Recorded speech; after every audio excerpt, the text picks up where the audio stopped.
KUAM News, winner of the 2022 Regional Edward R. Murrow Award for Excellence in Diversity, Equity, and Inclusion for the Culture Club. KUAM News headlines are presented by Calvo's Insurance, protecting Micronesia for 85 years. Matson, celebrating 25 years of commitment to Guam, Micronesia, and the CNMI. Cars Plus Finish Line Express is now open at Cars Plus in Mighty. The state-of-the-art car wash is now open 7 days a week from 7 a.m. to 7 p.m. McDonald's of Guam, I'm loving it. And King's Restaurant, serving your local breakfast, lunch, and dinner favorites for over 45 years.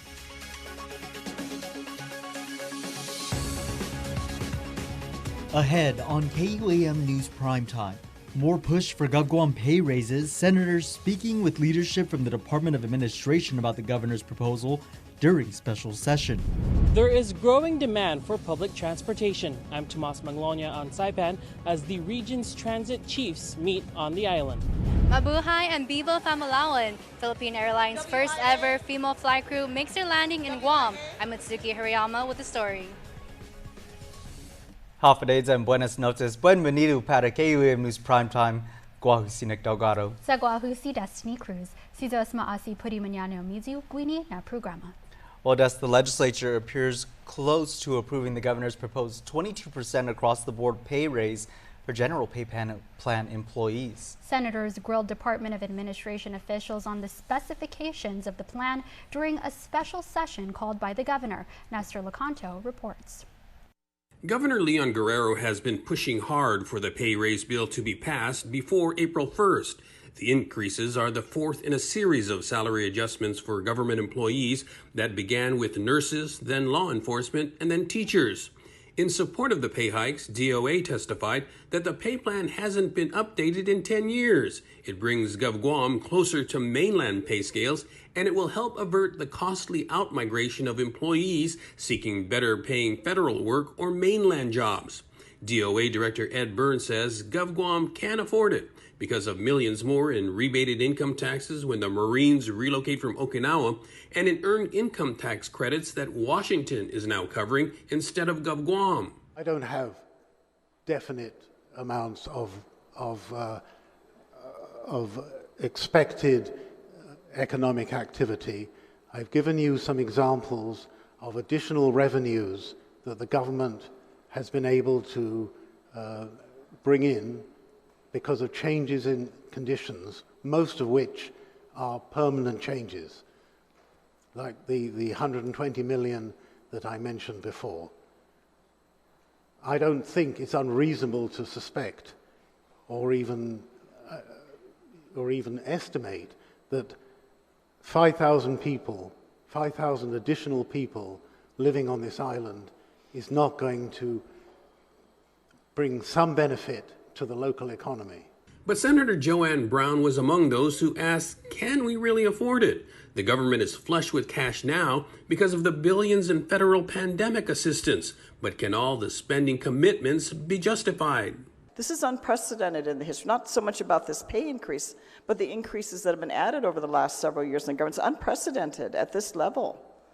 Not talking a few $1 million here. We're talking 30, 40, 50, 60, 70, 80, 90, $100 million adding on as if it's nothing. I also want to make sure moving forward that when we obligate our people to these large amounts, that there's going to be large amounts of revenue, that we have an idea of what those amounts are that are going to cover that cost. The bill seeks $23 million to cover the pay raises from April till the end of September. Going forward, the estimated $46 million cost will be embedded in the annual fiscal year budget request. Nestor Lecanto, KUAM News. All this talk about pay raises, and now the autonomous agencies are looking at them too.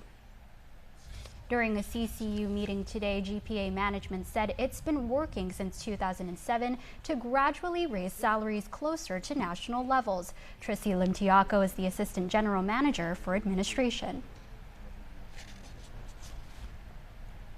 Our competitive market position has been eroding, and we see that in some difficulty we have in some portions of recruiting and some portions of retention.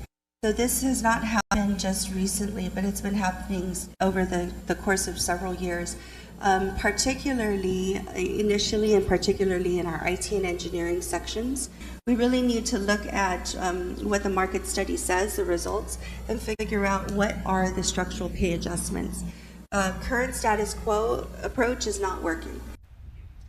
GPA has yet to reach its target set for more than 15 years ago to raise base compensation to within 50 percentile of the national average. The last adjustment came in 2018 when it moved to the 20% percentile. Adding to their concern is that about 50% of its workforce is retirement eligible. Well, the governor's team is looking through the 3 bills passed by lawmakers that propose to fix the poor conditions in the public school system. Governor Leon Guerrero not yet ready to say if she would sign all 3 measures. We caught up with her today after senators spent hours in emergency session discussing why fixing the schools is a priority. The Guam Department of Education schools could be getting a facelift, but it all depends on what action Governor Leon Guerrero takes on Bills 21, 46, and 29, each getting overwhelming support by senators. I am looking through them. Of course, the whole community of Guam wants to help out the Guam Department of Education. As we reported, the bills appropriate $30 million for school repairs and maintenance, speed up the procurement process for ARP money allotted to the Guam Department of Education, and forces the schools to be compliant with public health's safety requirements by the start of the upcoming school year. Education Oversight Chair Senator Chris Barnett took to Facebook to share this the morning after the vote. It kind of nudges the governor to move personnel from like the Department of Public Works to assist with our schools coming into compliance. So. The legislature actually is the statutory authority that is responsible for GDOE. I have no authority over GDOE, but that doesn't stop me from working with them. Governor Leon Guerrero saying her administration has repeatedly worked with GDOE's leadership, pointing out what she feels is the bigger issue. We have been very transparent with the GDOE. We've been very seamless in our resources to them. And whatever that they needed, we provided. So, but they have the resources, Nick. They have the money. They don't have the skilled people. She adds that's what acting GDOE Superintendent Judy Wanpat emphasized. Right now, construction wage cost is very competitive, and that's why it's very hard to get these people, even within our government. Despite those potential obstacles, Senator Barnett says, what's disruptive to learning is forcing our kids to go to school in schools that can't meet basic health and safety guidelines. And I'm not going to dismiss it anymore. I'm not going to brush it off. If schools can't come into compliance and they're posing imminent health and safety risks to our students, then I'm sorry, but those schools need to be shut down. He adds GDOE should have had a contingency plan in place as they have been well aware of the state of the schools. Meantime, no word how soon the governor will take action on the 3 education bills. And as we reported earlier, with all this talk of pay raises, the question has been raised. Can the government really afford them? General fund revenues are still tracking higher than projected. But according to the monthly report that tracks tax collections, they inched up just slightly last month compared to the month before. The Budget Bureau's latest consolidated revenue and expenditure report shows tax collections in February were tracking $45 million over projections, but that was just $1.5 million more than January's $43.4 million over projections. In comparison, the revenue tracking from December to January jumped by more than $14 million, from $29.1 million to $43.4 million. A continued slowdown in collections could alter spending trends going forward. Senators over the past year have earmarked excess revenues over projections to fund a number of different initiatives.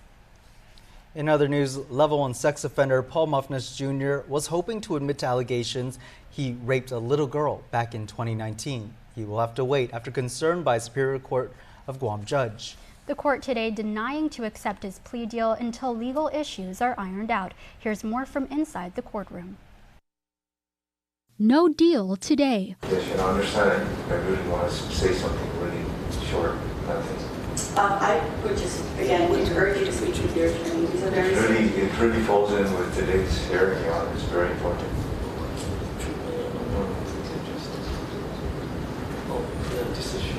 nothing incriminating, Your Honor. Paul Mofnis Jr. in court after he signed a plea agreement with prosecutors to admit to the charge of first-degree criminal sexual conduct. Mofnis, a level 1 sex offender, stands accused in the 2019 rape and kidnapping of a 10-year-old girl. In Superior Court today, prosecutors presented the deal that would change Mofnis's prison term from life to 25 years in prison, with the possibility of parole after 15 years. But the outcome of the negotiations didn't sit well for Judge Maria Senzon. She denied it, hesitant about handing down a sentence that would go against Guam law. In light of this statute, that clearly says, at least to the court, no parole shall be granted. I just want to know, how can I accept this particular condition in light of 2515C? And then it doesn't make sense, because if you give them a life sentence with the possibility of parole, and then another language says no parole allowed, then it's logically inconsistent, right? Judge Senzon noting his criminal past, Mofnis was convicted in 1999 for raping 4 teenage girls. Today, Senzon sent parties back to the drawing board, finding issue only with the parole eligibility in the plea deal. Defense attorney Stephen Hattori. How does your client feel about this? Well, from the beginning, he's taken responsibility. The media's made it clear, he's not a first offender. He was very successful on parole. He was getting a lot of supervision. Parole was really just too short. He probably needed programs to help keep him on the straight and narrow. Hattori adding that Mofnis knows he's going to be spending a long time in prison. Mofnis will appear back in court to try to admit guilt in the case at a later date.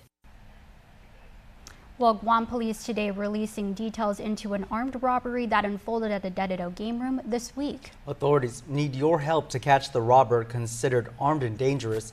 Jonah Goncharfris reports. A frightening moment this week for those inside the Winster 2 game room. Guam police officers responding here late Tuesday after a masked man stormed into the building, pointed a handgun at a worker, and demanded cash. The game room is located off Route 16 in Dededo, just around the corner from the Micronesia Mall. Police investigators learning the robber pointed a gun at a worker demanding money while shoving the worker. The suspect getting away with a large amount of money. Authorities not yet confirming how much cash. Police say the victim was checked at the scene by medics with the Guam Fire Department but did not suffer from any serious injuries. The gunman is described as being male, possibly local, about 5'6" to 5'8", weighing between 145 and 165 pounds. He was last seen wearing a black face mask, black hooded sweater, and beige pants. The suspect was also last seen running toward the back of the building. Officers had checked the residential area but had no luck finding him. Now police are asking the community for help. So if you have any information about Tuesday's armed robbery at Winster 2 Game Room, you're asked to call GPD Dispatch at 671-475-8615 through 17 or report it to the Guam Crime Stoppers. Jonah Goncharfris, KUAM News. And more on crime. A man who admitted to his part in a drive-by shooting in Tamuning learns his fate in Superior Court today. Noah Cepeda is sentenced to 6 years in prison before Judge Arthur Barcenas. However, the court ordered that he would only have to serve 3 of those years locked up, with credit for the 2.5 years he's already spent at the Department of Corrections. Cepeda and co-defendant John McCord Jr. were arrested on illegal weapons possession charges and aggravated assault following a random drive-by shooting in Tamuning in September of 2020.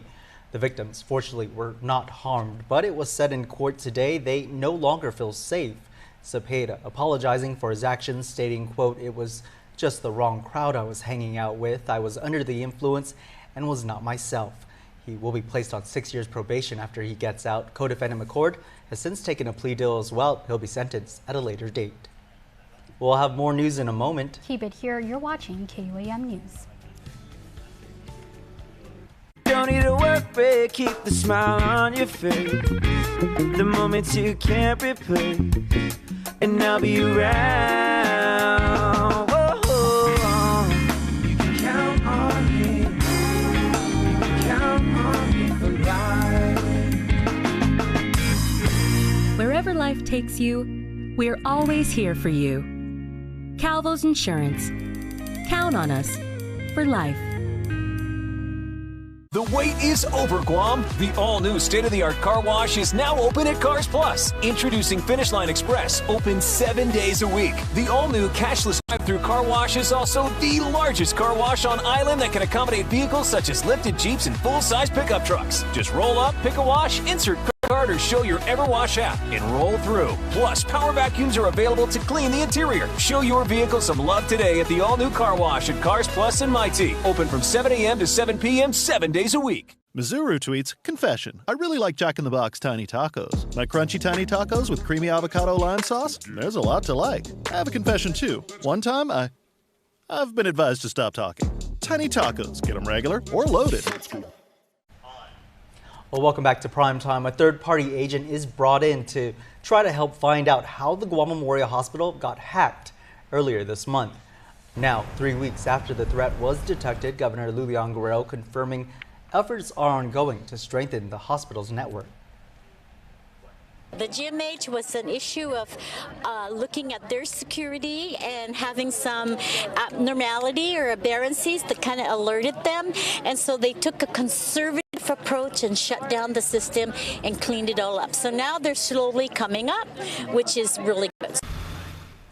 GMH spokesperson Cindy Hansen tells KUAM the hospital system is 80% restored to include services like billing. The governor offering reassurances that patients can continue to receive adequate care at the island's only public hospital. No records lost. There is no data taken. I asked a third-party person to come in there to make an assessment.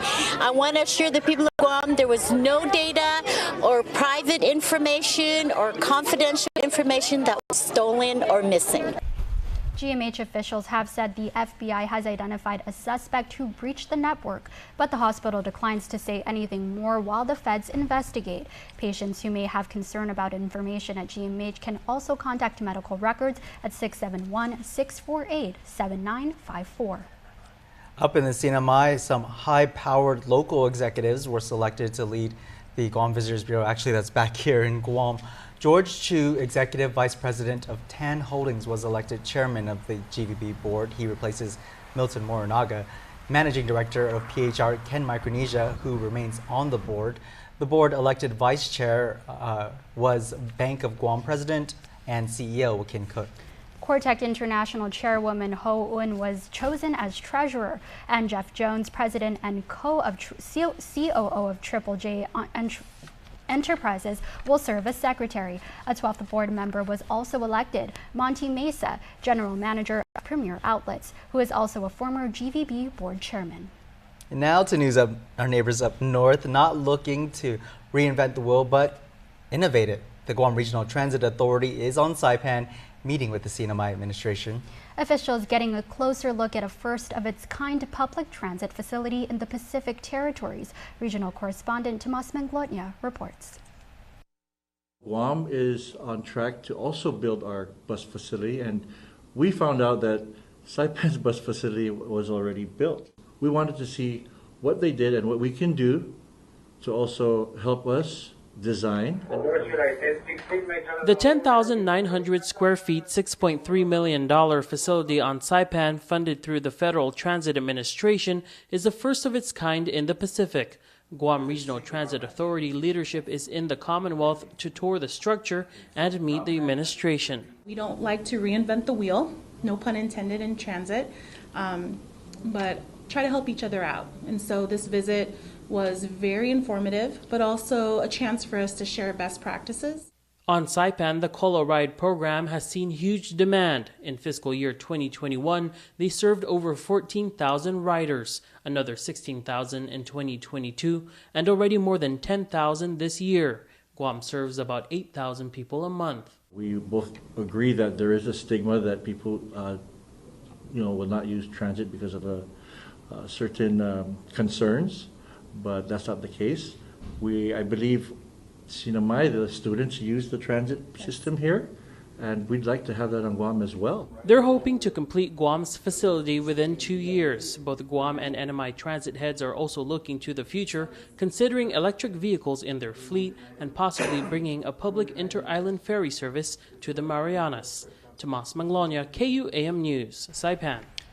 Thanks, Tomas. Well, Biba Famalawan, this next story is perfect touch, taking us on a rather interesting journey as we celebrate Women's History Month. From the flight attendants to the pilots, it's the first time Philippine Airlines is operating a flight, the crew all women. Mitsuki Hirayama speaks with the crew making history.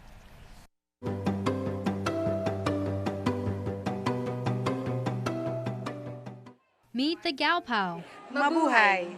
Philippine Airlines' first ever all-woman flight crew touching down at Guam's AB Wonpat International Airport Thursday morning and greeted in true island style. Thank you, Governor, for presenting our lovely flight crew with these.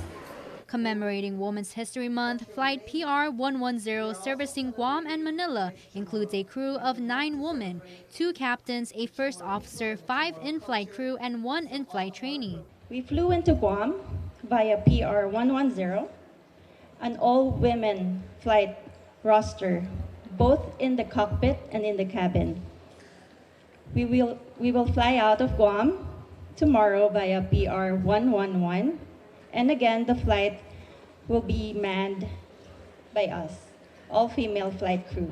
First Officer Lilybeth Tanang speaking on the special flight, highlighting woman empowerment. What then is an empowered woman? She is a catalyst for change, a promoter of new ideas, and trendsetter who innovate and creates new ways, new approaches for the greater good. For Captain Patrimonial, sitting in the cockpit and behind the wheel of an aircraft has always been a passion.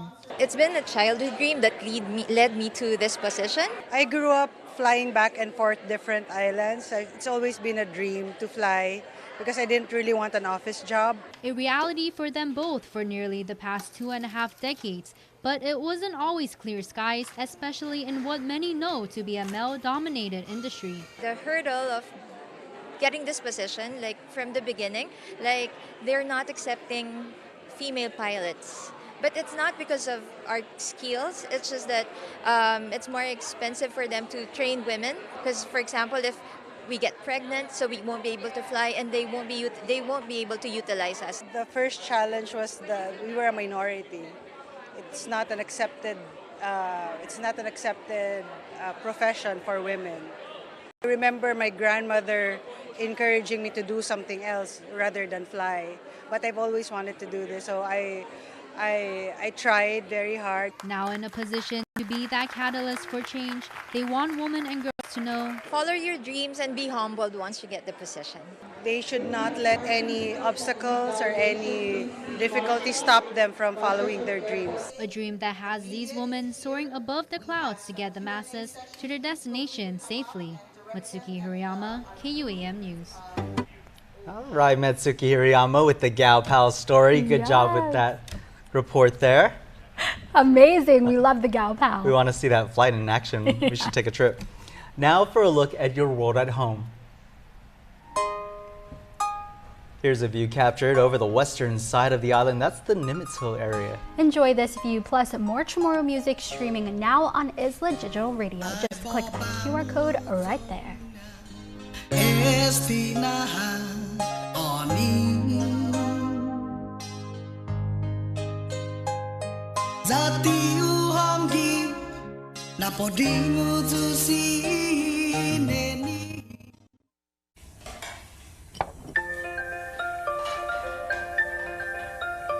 Honey, do you want some milk? Do you ever wonder how your favorite products make their way into your local stores?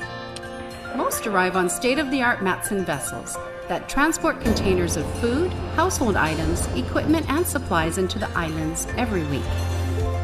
Because we know that you depend on us, we work closely with our partners to ensure that our shipments arrive on time, all the time, so you can find your favorite products when you need them. We transport the region's most precious cargo that supports successful businesses and promotes a better quality of life for our families. Matson is proud to have been the hometown shipping carrier for Guam, the CNMI, and Micronesia for the past 25 years, and you can count on us to be here for generations to come. Guam is truly a majestic place with its sheer natural beauty, wealth of beaches, and culturally rich landscape. Unfortunately, Guam has a real problem with unwanted invasive species. Help us in preventing their introduction and spread. The coconut rhinoceros beetle, the little fire ant, the African snail, Siam weed. These are just a few of the numerous invasives on Guam. Follow proper custom procedures when bringing plants and animals into Guam. Help protect Guam. Tell your family and friends about invasive species. To report invasive species, call 475-PEST. KUAM Sports is brought to you by Docomo Pacific. Better together.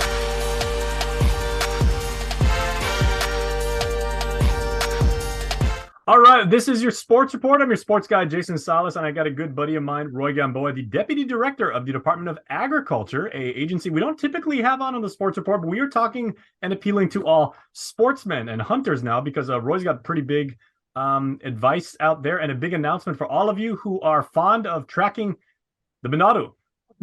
So, Roy, interesting announcement you guys made. 6 months the hunting season has now been extended. Yeah, that's great. You know, we're seeing the hunters and as well as people in general are starting to see a lot more of the deer in places that they're not normally seeing them. That basically indicates to us that there's a huge population of deer roaming our island, and these animals are, you know, eroding, eating a lot of the vegetation that causes erosion. I know the bigger problem right now is with the pig, and thankfully, at least there is no season, for instance, for wild pig. You can take wild pig all year long. Mm-hmm. And you know, thanks to former Senator Clint Rigel for pushing that bill through. With this extension of the hunt, we're asking for hunters to go out there. Hey, tag your deer, report the deer and the tag to us. We know that when you get a hunting license, you're going to get 3 tags. We want you to tag out. I have yet to see anybody come in here and be refused for an additional set of tags. So go out there, tag them. We want to use the data, catch the deer, you know, take the deer, whatever it may be, and by all means tag them. Come back into our offices, ask for another 3. I know the law says there's an annual catch of 3, but we want to make sure that hunters are actively using those tags so we can continue to gather data. So you're issuing tags in groups of 3. If you need more tags, just come right in. You'll get another batch of 3. But you just can't come in and say, "Hey, Roy, can I get 30 at the same time?" Right? Yeah, definitely. You know, and so I think there's been a fear in the past that if a hunter tags out, that's it for the year. Mm-hmm. Because of the growing number of deer that is out there, until we see there's a reason that we can't issue more than 3 per hunter out there, we're going to continue to move forward and hunt for the Venado. Again, they are encroaching into farmers' land. I know the wild pig is a little bit more detrimental and causes a lot more damage. But what ends up happening is the deer, the pig, the wild dogs, these animals are all going after the same food sources. And so they're starting to overlap into residential areas now and things like that. So as a matter of fact, in May, we're looking at having a pig derby. Started many years ago with the BSP Field to Fork program. We've continued that here at Department of Agriculture. So what's great about it is we work with in coordination and collaboration with the mayor's offices, where families that need meat, these hunters, through a coordination with the mayor's offices, are able to take the pig and work with the mayors and figure out how they're going to go ahead and transfer that meat from the hunter to the people that do need the meat. Mm-hmm. We do want to make sure the traditions get passed on. So at some of our derbies coming down the pipeline, we're going to be offering some firearm safety, some information and awareness. That way we're able to reach more, and especially the youth. We've got to be able to pass down the hunting traditions from our forefathers, and we keep that tradition alive. Absolutely. Do things the right way and do it respectfully. But speaking of respect, we have so much for you. So Deputy Director Roy Gamboa at the Department of Agriculture. Roy, thanks so much, man. Always appreciate it. Hi, Jason. Thank you so much. KUAM Sports is brought to you by Docomo Pacific. Better together.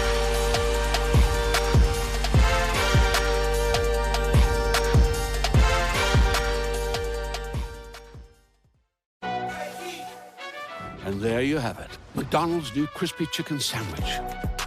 From the makers of the world's most stolen fries. The juicy chicken sandwich from the place that offers extra napkins for a reason.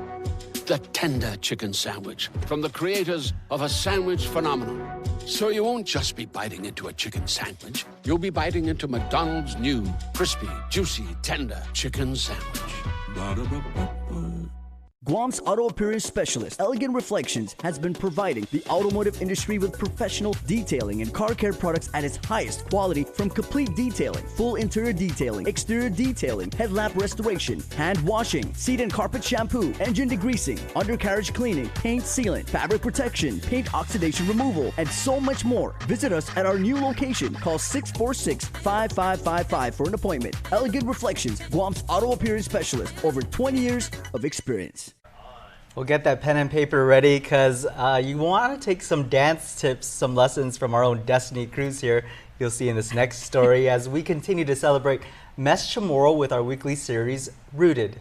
And for tonight's feature, I had the honor of taking a dance lesson from the women of Anita ni Famalawan Itano. Yeah, take it away. Mes Chamorro, Rooted. ITND is proud to support Mes Chamorro 2023. They are female Chamorro language teachers in GDOE. Besides being educators, they can add dance to their list. Let's check out IFID, Anita ni Famalawan Itano. Hapere Guahusi Destiny Cruz. I am joined by a very special guest, Miss Bobby, Sina Bobby. But for those who don't formally know you, can you just go ahead and introduce yourself? Hapere and buenas, Guahusi Barbara Tanatongo Bigler.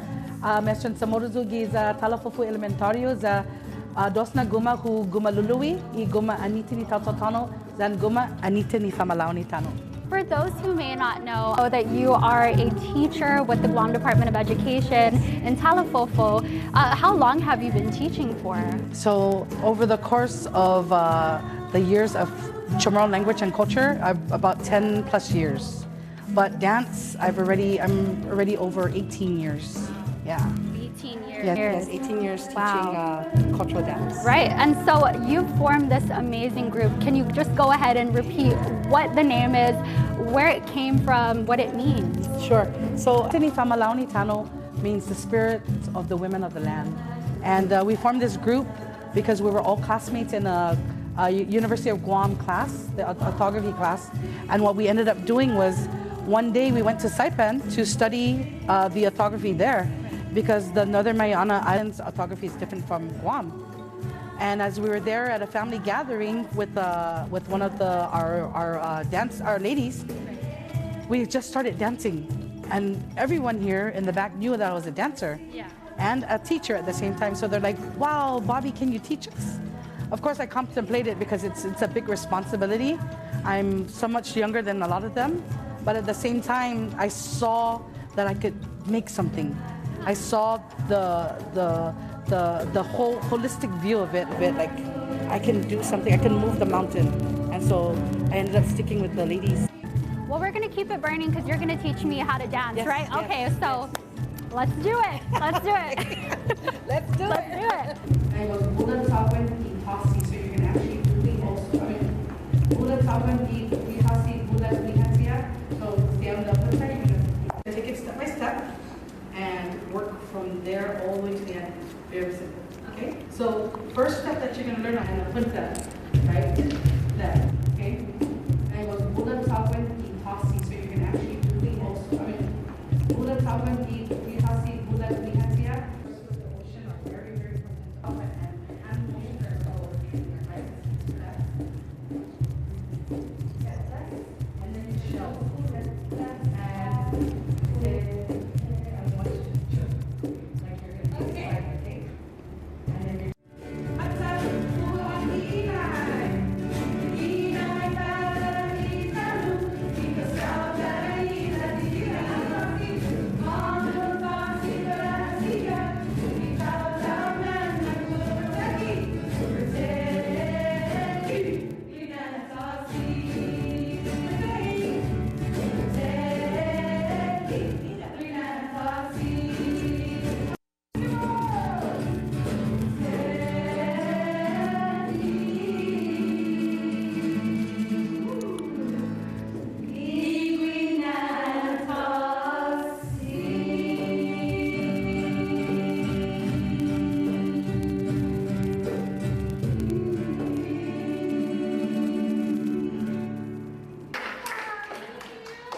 Jesus maasi na ega KUAM. Viva Chamorro!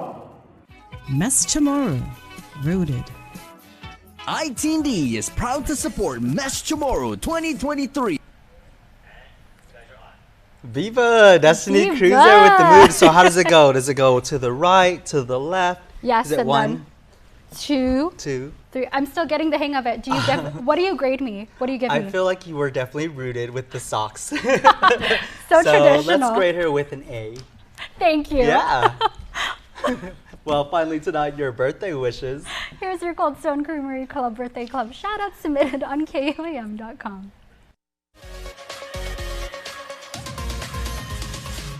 Happy March 23rd birthday to Patrick Fleming, whose friends and family, classmates, churchgoers, neighbors, followers on social media just say happy birthday, Pat. And Patrick, we wish you a very happy birthday.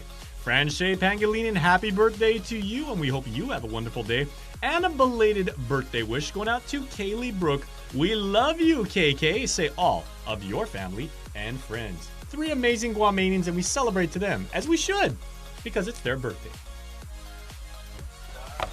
Happy birthday to all of you celebrating Estiguiz and Mizu Primetime Show. Si Diyos maasi put ninenega guahusi nagkagaro. Sa guahusi Destiny Cruz na fun sa fuham sa zagose ipoini. Yeah.